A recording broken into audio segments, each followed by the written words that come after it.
आजकल के मेल्स कभी भी अपना टाइम ये सोचने में नहीं लगाते कि एक मेल होने का मतलब क्या है। अलग अलग मैगजीन्स, टीवी शोज और मूवीज के थ्रू हम लोगों को इतने अलग अलग किस्म के एग्जाम्पल्स बेचे गए हैं जो ये बताते हैं कि एक मेल कैसा होता है और वो क्या करता है। हाउएवर, आज के टाइम पर जहां हर ज़रूरी इंफॉर्मेशन शेयरिंग प्लेटफॉर्म में पॉलिटिक्स आ चुकी है, कोई भी यंग इंडिविजुअल चाह कर भी सेल्फ अवेयरनेस हासिल नहीं कर सकता, क्योंकि उन्हें ये पता ही नहीं होता कि कौन सी इंफॉर्मेशन सच्ची है और कौन सी बस एक टेम्परेरी ट्रेंड या प्रोपेगेंडा है। और ऐसे में जब एक इंसान खुद को ही नहीं समझ पाता तो वो दूसरों को कैसे समझेगा। इसलिए आज के एपिसोड में हम सीधा उन क्वालिटीज और हैबिट्स पर नजर डालेंगे जो ऑलमोस्ट हर मेल नेचुरली परफॉर्म करता है, बिना किसी एनवायरमेंटल, पेरेंटल या सोशल इन्फ्लुएंस के, ताकि हम इन क्वालिटीज को रिवर्स इंजीनियर करके ये समझ पाएं कि एक हेल्दी मेल की साइकोलॉजी क्या होती है। नंबर 9, मेल्स ऑटोमेटिकली कई आवाजों को इग्नोर कर देते हैं। नेदरलैंड्स में हुई एक स्टडी में 17 से 25 साल के एडल्ट्स को लिया गया और उनमें ये देखने को मिला कि फीमेल्स का दिमाग व्हाइट नॉइज और म्यूजिक दोनों तरह की साउंड्स पर ही एक इंटेंस रिस्पॉन्स देता है, जबकि मेल्स के केस में वो म्यूजिक सुनते टाइम तो एक सिमिलर रिस्पॉन्स दे रहे थे, लेकिन उन्हें व्हाइट नॉइज तो सुनाई ही नहीं दी। ये इसलिए हो सकता है क्योंकि जब एक मेल का दिमाग डेवलप हो रहा होता है तब टेस्टोस्टेरोन उनके ऑडिटरी सिस्टम को किसी भी तरह की अनवांटेड या रिपीटेटिव आवाज को ब्लॉक करने के केपेबल बना देता है। ये रिलेशनशिप्स में अक्सर होता है। एक लड़की कुछ बोलती है पर मेल को वो सुनाई ही नहीं देता। वो अपने आप को कई बार रिपीट करेगी, जिसे उस मेल का ब्रेन एक अनवांटेड रिपीटेटिव स्टिमुलाई की तरह ट्रीट करता है और एज अ रिजल्ट फीमेल्स ये बोलने लग जाती हैं कि ये तो मेरी बात कभी भी सुनता ही नहीं है, और मेल्स बोलते हैं कि ये तो हमेशा कंप्लेन ही करती रहती है। नंबर 8, मेल्स फीमेल से ज्यादा कंसिस्टेंट होते हैं। मेल्स की लाइफ में मेजर हार्मोनल शिफ्ट्स सिर्फ कुछ बड़े ओकेजन्स पर ही आते हैं, जैसे जब वो वूम्ब में होते हैं, प्यूबर्टी से गुजरते हैं, जब वो एक बाप बनते हैं और जैसे जैसे वो बूढ़े होते हैं। लेकिन फीमेल्स के हार्मोनल चेंजेस ज्यादा फ्रीक्वेंट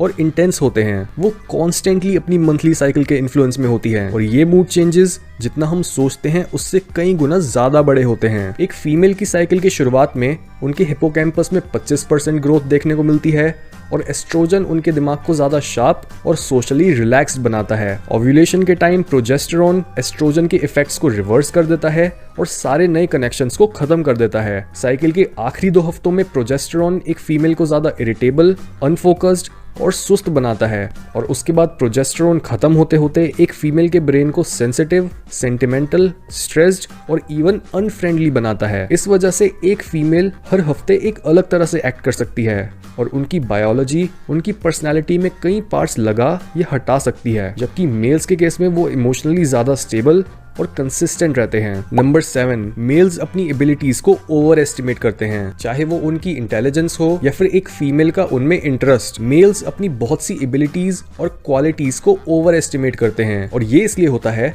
क्योंकि जब हमें ये लगता है कि हम किसी चीज में अच्छे हैं तब हम उस चीज को बार बार करने के लिए मोटिवेटेड और कॉन्फिडेंट फील करते हैं। एग्जाम्पल के तौर पर, जब एक लड़के को ये लगता है कि एक लड़की उसमें बहुत इंटरेस्टेड है और वो इसके हिंट्स भी दे रही है, जबकि असलियत में लड़की का इंटरेस्ट बहुत कम या फिर ना के बराबर होता है, तब इवन दो वो लड़का अपने आप को ओवर एस्टिमेट कर रहा होता है, वो कंसिस्टेंटली उस लड़की को पाने के लिए मोटिवेटेड रहता है, जिससे उसके अपने जीन्स अगली जनरेशन में पहुंचाने के चांसेस भी बड़े रहते हैं। यानी अगर हम एक एवोल्यूशनरी पर्सपेक्टिव से देखें तो मेल्स को लॉस हो सकता है एक पार्टनर का इंटरेस्ट अंडर एस्टिमेट करने से, क्योंकि ऐसे उसकी मेटिंग अपॉर्चुनिटीज कम हो जाएंगी, और फीमेल्स को लॉस हो सकता है एक पार्टनर का इंटरेस्ट ओवर एस्टिमेट करने से, क्योंकि ऐसे में वो एक अनरिलायबल मेल के साथ मेट कर लेंगी जो उन्हें कमिट नहीं कर सकता। नंबर 6, मेल्स के लिए स्ट्रगल बहुत जरूरी होती है। यहाँ तक कि मेल्स में तो कंपटीशन और किसी इंसान के साथ हुई टकराव के समय भी ज्यादा पॉजिटिव केमिकल्स रिलीज होते हैं। ऐसा इसलिए होता है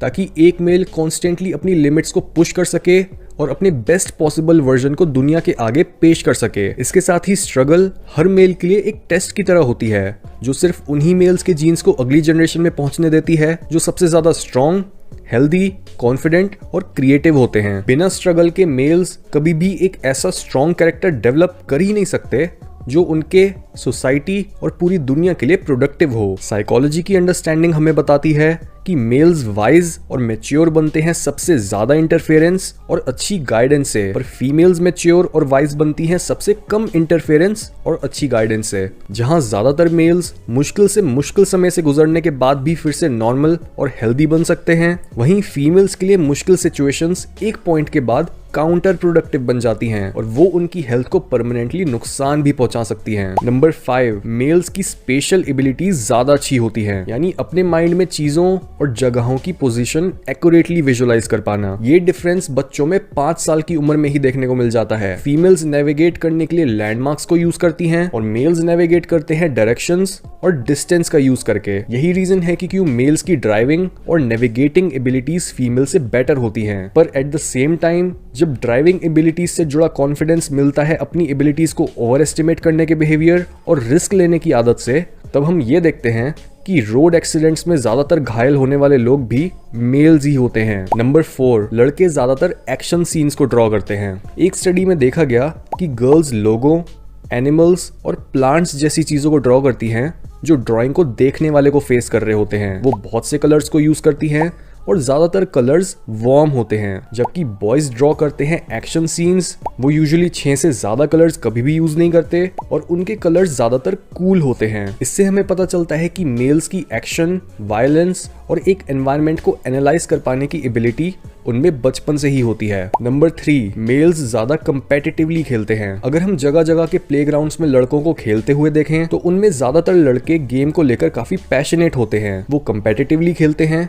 और अपनी डोमिनेंस दिखाकर हायरार्कीज एस्टैब्लिश करने की कोशिश करते हैं। बॉयज का ये बिहेवियर मेल्स की सोशल और एवोल्यूशनरी रिस्पॉन्सिबिलिटी को दर्शाता है, जो है दुनिया को फेस करना और उन मेल्स को आइडेंटिफाई करना जो एक कॉज के लिए पैशनेटली लड़ सकते हैं। यानी अगर एक बच्चा अपने बचपन में काफी कंपेटिटिव था और उसमें जीतने की चाह बहुत ज्यादा थी, तो चांसेस हैं कि वो बड़ा होकर भी अपनी इसी स्पिरिट के साथ सोसाइटी में कुछ कंट्रीब्यूट करके जाएगा। नंबर 2, फादर्स अपने बच्चों को ज्यादा चैलेंज करते हैं। पेरेंटिंग एक ऐसा टास्क है जहां पर मेल्स और फीमेल्स एक दूसरे को परफेक्टली कॉम्प्लीमेंट करते हैं। जहां फीमेल्स घर में स्टेबिलिटी, कंफर्ट, नर्चर और प्रिडिक्टेबिलिटी लाती हैं ताकि उनके बच्चे अपने एनवायरनमेंट में सिक्योर फील कर सकें और उनमें इतना कॉन्फिडेंस हो कि उनकी भी इस दुनिया में वैल्यू है और लोगों को उनकी जरूरत है। वहीं मेल्स घर में अनस्टेबिलिटी, टीजिंग, चैलेंजेस और स्टिमुलेशन के थ्रू अनप्रिडिक्टेबिलिटी लाते हैं ताकि उनके बच्चे मुश्किलों का सामना करके स्ट्रांग बन सकें,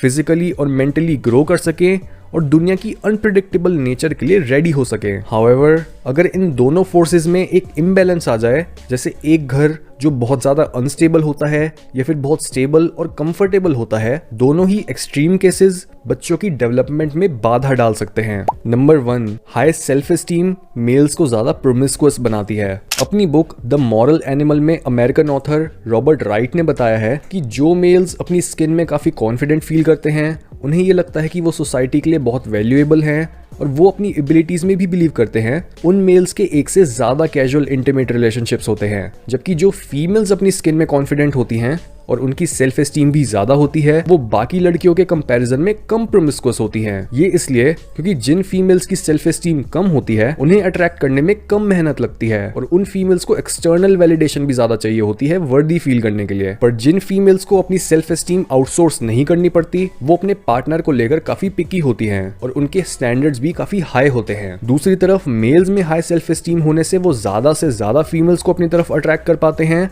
और एज अ रिजल्ट वो जितना हो सके उतना अपने जीन्स को डिस्ट्रीब्यूट करने की कोशिश करते हैं।